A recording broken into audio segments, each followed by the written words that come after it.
안녕하세요. 놀라운 논란의 미스터 논란입니다. 손흥민 선수가 뛰고 있는 토트넘과 그리고 대한민국 국가대표팀 소식을 동시에 전해드리도록 하겠습니다. 토트넘은 현재 FA컵 경기가 시작됩니다. 굉장히 중요한 경기죠.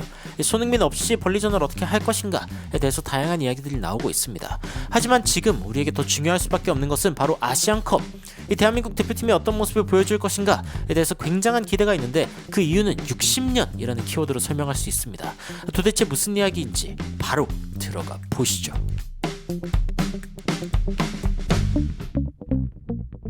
대한민국 국가대표팀에 대한 여러가지 이야기 들어가기 전에 토트넘에 관련된 이야기를 좀 할까 합니다. 일단은 그 해외 축구 게시판에서 다양한 팀들의 팬들이 자신의 최고 라이벌, 그 다음 라이벌 누구라고 생각하냐라고 하는 그 설문조사를 했는데 아스날 같은 경우에는 토트넘이 가장 큰 적이라고 생각한다라고 하는 게 가장 높았고 87%였습니다. 그 다음이 맨유, 첼시 뭐 이렇게 순위가 이어졌고 그리고 이제 첼시 같은 경우에도 토트넘이 가장 큰 적이다라고 이야기했습니다. 첼시도 토트넘을 싫어하죠. 토트넘도 첼시를 싫어하지만 그리고 이제 첼시 같은 경우에는 아스날이 가장 큰 적이다라고 대답했고 그 뒤가 첼시였습니다. 근데 재밌는 사실은 웨스트햄 또 다른 런던 팀이 이야기하기를 토트넘이 제일 싫다. 결국에는 이 런던에 있는 아스날, 첼시 그리고 웨스트햄들은 전부 다 토트넘을 제일 싫어합니다. 놀랍죠. 다만 토트넘 같은 경우에는 웨스트햄을 3순위로 뽑은 게 이제 53%밖에 되지 않았습니다. 여튼 토트넘은 런던 팬들이 정말 싫어하는 팀이다라는 걸 알 수 있고 그리고 그 다음으로 좀 눈에 띄는 거는 맨시티와 맨유 둘 다 리버풀이 제일 싫은 팀이라고 이야기를 했습니다. 아니 서로가 더 싫을 법한데 아니 이게 그 더비 팀인데도 불구하고 서로를 2순위에 놓고 리버풀이 제일 싫다. 최근에 잘 나가고 있어서 그런가요? 여튼 그런 이야기가 나오고 있고 에버튼도 리버풀이 싫다라고 했는데 더 머지사이드 더비 그 주인공이기 때문에 뭐 당연히 그럴 수 있고 반면 이제 리버풀 같은 경우에는 맨유를 가장 위에 놨습니다. 에버튼 같은 경우에는 첼시, 맨시티한테까지 밀리면서 4순위에 있다.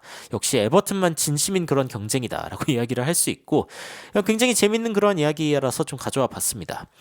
토트넘이 근데 사실은 가장 큰 라이벌은 토트넘 자신일 수도 있습니다. 이 토트넘 팬들이 작년에 나한테 물어봤다면은 나는 토트넘이라고 답했을 거다. 토트넘의 가장 큰 적은 토트넘일 수 있죠. 하지만 이번 시즌 토트넘은 조금 더 나아지기 위해 노력하고 있고 그리고 드라구신의 영입에 대한 이야기가 지속적으로 나오고 있습니다. 드라구신도 토트넘에 가고 싶어 한다라고 이야기가 나오고 있고 나폴리도 드라구신을 데려가고 싶어 한다라는 이야기가 잠깐 나오기도 했습니다만 그 뒤에 폴 오키프가 지금 협상하고 있고 그리고 토트넘은 굉장히 자신 있어 하고 있다. 데려올 것이다 라고 이야기를 하고 있습니다. 그리고 이제 이 프리미어리그뿐만이 아니라 유럽 전체 5대 리그에서 가장 스루 패스를 잘하고 있는 선수가 누구인가? 라고 했을 때 1등은 80%의 성공률을 보여주고 있는 손흥민이다.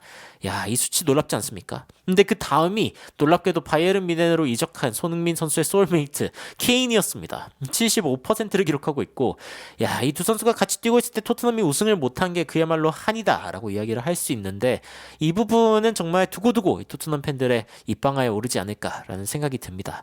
물론 토트넘엔 새로운 스타들이 떠오르고 있고 그 스웨덴에서는 클루셉스키가 스웨덴의 이 올해의 선수격에 해당하는 골든볼을 수상을 하면서 화제가 되기도 했습니다. 그리고 이제 김민재 선수가 대한민국에서는 대한축구협회에서는 김민재 선수를 선택을 했죠. 김민재 선수가 올해의 선수가 되었고 그리고 이제 안제 포스테코글루 감독이 최근에 한 인터뷰 내용 중에 또 재밌는 내용이 하나 더 있는데 그 EPL을 우승하는 것에 대한 상상을 하냐 그러면서 트로피를 들어올리는 것에 대한 꿈을 꿉니까?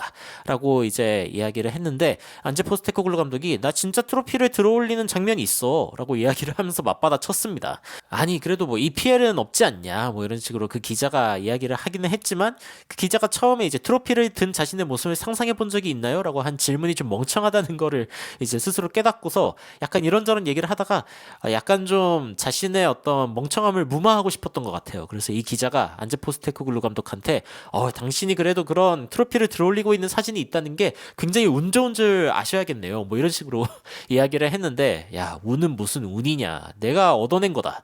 나는 운 좋은 사람이 아니다. 라고 이야기를 해버립니다. 사실은 정확하게 말하자면은 운이 좋아서 이 트로피를 딴 게 아니라 내가 노력해서 얻어낸 건데 뭐 그렇게 이야기를 하냐.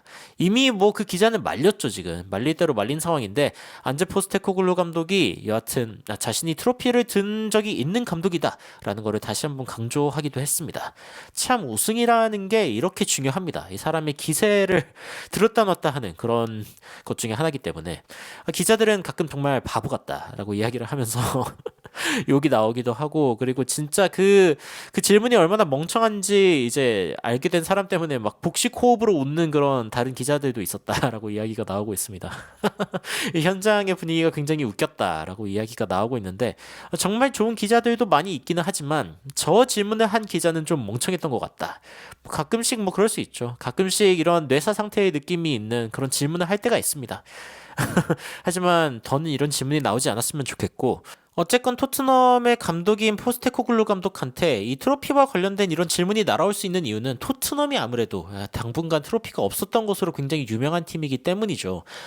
그래가지고 이제 아시안컵에 대한 이야기를 하기도 했는데 이 포스테코글루 감독이 손흥민 선수가 runner-up to Australia. 그러니까 호주한테 한 번 더 당했으면 좋겠다라고 이야기를 했습니다. 야, 진짜 악랄하네요. 이 손흥민 선수가 우승했으면 좋겠다가 아니라 끝까지 호주를 비호하는 그런 안전 포스테코글루 감독의 모습을 볼 수가 있고, 사실은 이 우승이라고 하는 것, 이 토트넘은 사실 지난 50년간 얼마나 좋은 모습을 보여줬냐라고 했을 때 꾸준히 상위권에 유지하면서 4위에 해당하는 성적을 냈다고 합니다. 평균 순위가 8.50. 토트넘은 이제 프리미어리그에서 91년도죠. 프리미어리그가 개편된 뒤에 한 번도 1부에서 강등을 당하지 않은 몇 안 되는 팀 중 하나가 토트넘입니다. 그런데 이제 그 전통이 있는 토트넘이기는 하지만 마지막 우승이 너무 오래전이죠. 그렇기 때문에 이 우승에 대한 목마름이 있습니다. 이 우승에 대한 목마름 하면은 또 빼놓을 수 없는 팀이 하나 있습니다. 바로 대한민국입니다. 대한민국의 아시안컵 국제대회 기록을 살펴보면은 대한민국은 1990년대 90년대가 아니라 1990년에 우승을 마지막으로 한 뒤에 그 뒤에는 준우승, 네 번의 준우승을 기록하고 3위도 3번이나 하고 그리고 이제 2019년에는 5위를 기록했습니다. 8강전에서 떨어지는 그러한 참패를 맛보아야 했는데 근데 2019년에도 명단이 꽤 좋았단 말입니다. 손흥민 선수가 주장으로 뛰기도 했었고 그때 당시에 26살의 젊은 손흥민 선수 그리고 이제 뭐 이승우 선수라던가 뭐 김민재 선수, 정우영 선수 등등 굉장히 많은 선수들이 이제 기대를 받으면서 가기는 했습니다만 근데 이때 당시에 좀 운이 나빴다면 나빴던 게 대한민국이 카타르를 만나서 8강전에서 탈락을 하게 되거든요. 1대0으로 졌습니다. 그런데 이때 당시에 여러분들 기억하실지 모르겠지만 이 카타르가 우승을 했습니다. 이 일본이랑 마지막으로 만나가지고 결승전을 치르게 됐고 카타르는 대한민국을 이긴 뒤에 준결승을 결쳐서 결승까지 가게 되었고 일본과 맞붙게 되었는데 이 경기에서 3대1로 이겼습니다. 야, 그래가지고 이 사람들이 깜짝 놀랐던 그런 경기 중에 하나이기도 했죠. 그런데 이 토트넘도 사실은 마지막 1부 리그 우승이 62년 전인 1961년입니다.